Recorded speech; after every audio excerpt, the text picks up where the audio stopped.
Let's start with part 1, the early life and struggle of Nelson Mandela, from rural roots to revolutionary. Introduction. Today we explore the extraordinary early life of the Nelson Mandela, a global icon of justice and resilience. This journey will not only enhance your English skills but also inspire you with lessons of courage and perseverance. Let's begin with Mandela's humble beginnings and the events that shaped his destiny. A childhood of the Eastern Cape. Born on July 18, 1918, in the village of the Maviso, South Africa, Roli Halala Mandela's name foretold his rebellious spirit. Rory Halala translates to pulling the branch of a tree, colloquially meaning troublemaker. His father, Gadla Henry Mafakan Asian, was chief and counselor to the Tambu royal family, while his mother, Nusakani Fanny, instilled in him values of faith and humanity. Young Mandela's childhood was marked by simplicity. He herded cattle, played barefooted in the fields, and listened to elders' stories of African warriors. These tales ignited his sense of justice. When his father died in 1927, 9-year-old Mandela was sent to live with Chief Jorginitaba Delhi Debo, the Tembu chief. This move exposed him to leadership and politics, planting seeds for his future education and awakening. At a local Methodist school, Mandela received the name Nelson from a teacher, a common practice under colonial rule. Exciting in academics, and he developed a passion for African history and law. However, his awareness of racial inequality grew. At 16, during his traditional Yosha coming of age ceremony, elders lamented their people's oppression under apartheid, a system enforcing racial aggregation. Defying an arranged marriage at 19, Mandela fled to the New York. There he worked as a night watchman in a gold mine while studying law at the University of Fort Hare and later the University of Witwatersrand. The city's star racial disparities. Opulent white neighborhoods bordering impoverished black townships fueled his resolve to fight injustice. The birth of an activist in 1944, Mandela is joined the African National Congress, co-founding its youth league to energize the anti-apartheid movement. His powerful speeches and legal work highlighted systemic racism. Marrying Evelyn Mays, a nurse, he balanced family life with activism, though his political duties often took precedence.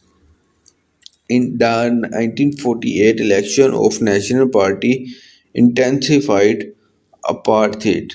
Laws like the Group Areas Act forced black South Africans into segregated townships.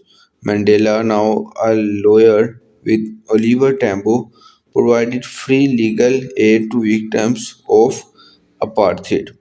His firm became a beacon of hope, but peaceful protests met violent crackdowns, culminating in 1960 Sharpeville massacre, where police killed 69 unarmed demonstrators. After the ANC was banned, Mandela co-founded Umkhonto VC's Spear of the Nation, an armed wing to targeting infrastructure, not civilians, to pressure the government. Living underground, he earned the nickname Black Pimpernel for evading capture. In 1962, arrested and sentenced to life imprisonment, Mandela turned his trial into a platform declaring, I have cherished the ideal of a democratic society. It is an ideal for which I am prepared to die. Part 2, which is Triumph and Legacy. The prisoner who became a president. The Dark Years, Robben Island, Mandela's 27 years imprisonment began on Robben Island, a desolate find. Confined to a tiny cell, forced into hard labor, and allowed only to scant visits, he endured relentless hardships. Yet he transformed prison into university, mentoring fellow inmates and studying Africans to understand his oppressors.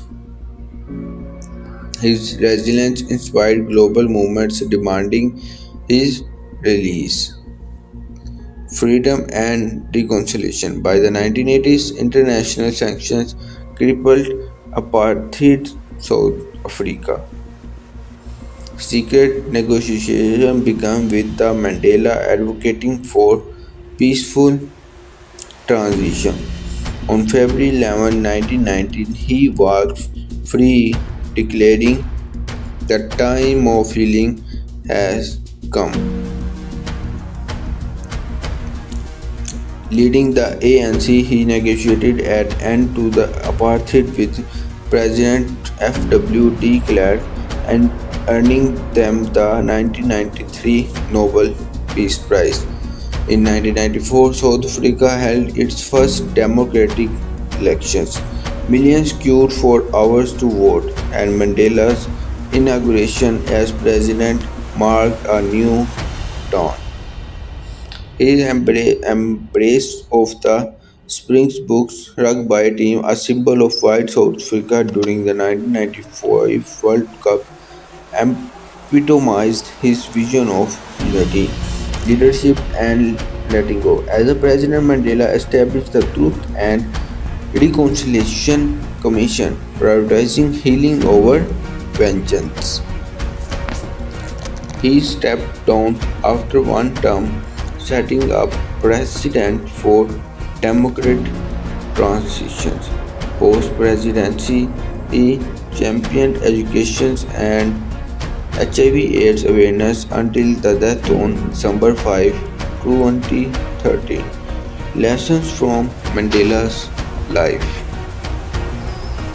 It always seems impossible until it's done. Resentment is like drinking poison and hoping it kills your enemies. True leaders serve, not rule. Conclusion from Mandela's life is that from rural herder to global statesman teaches us that changes begin with courage and compassion. His legacy reminds us that even in darkness, hope can light the way. As you reflect on this story, consider how can you embody Mandela's principle in your own life. Thanks for joining this exploration of Mandela's life. For more inspiring stories, subscribe and continue your journey of learning and growth.